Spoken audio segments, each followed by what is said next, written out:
மக்களில் சிலர் நினைக்கிறார்கள், நான் ஒருவன் ஓட்டு போடவில்லை என்றால் என்ன ஆகிவிடப் போகிறது என்று. அப்படி நினைத்து விடாதீர்கள் நண்பர்களே.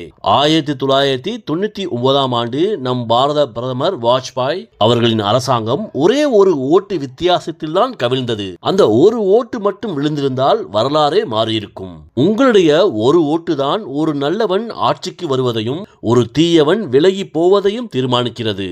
மக்கள் தான் இந்த நாட்டின் நீதிபதிகள். 5 ஆண்டுகளுக்கு ஒருமுறை வருதும் இந்த தேர்தல் மக்கள் அளிக்கும் தீர்ப்பு.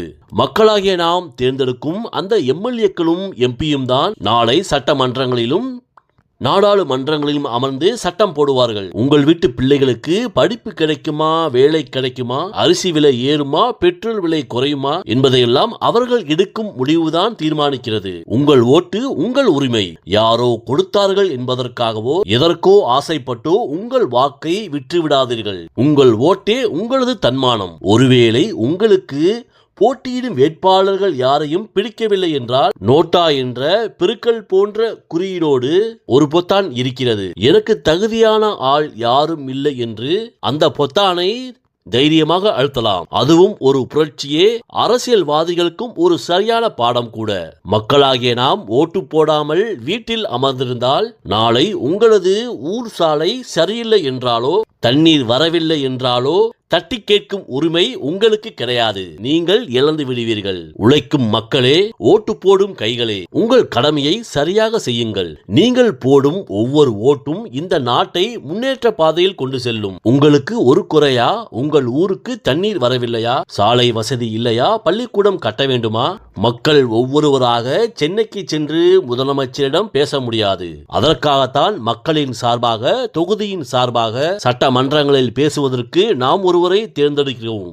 அவர்தான் நம்முடைய பிரதிநிதி. அவர்தான் நம்முடைய எம்எல்ஏ. அரசாங்கம் நல்ல திட்டத்தை கொண்டு வந்தால் அது நம் வீட்டு வாசலுக்கு வந்து சேர வேண்டும் அல்லவா? அந்த வேலையை செய்பவர் தான் எம்எல்ஏ. நீங்கள் ஓட்டு போடும்போது ஒருவருக்கு அதிகாரம் தருகிறீர்கள். ஆனால் அந்த அதிகாரம் மக்களாகிய நாம் கொடுத்தது. அந்த அதிகாரத்தை சரியாக, முறையாக, நேர்மையாக பயன்படுத்தும் ஒருவரை தேர்ந்தெடுக்க வேண்டியது நம்முடைய மிக முக்கிய கடமை.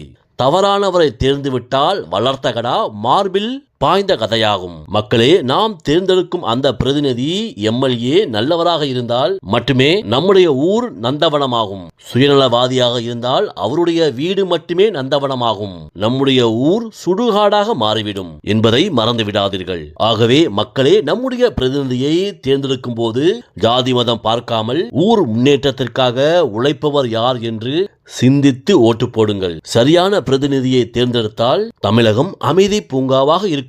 நம்முடைய வாழ்வும் வளமாகும். நன்றி.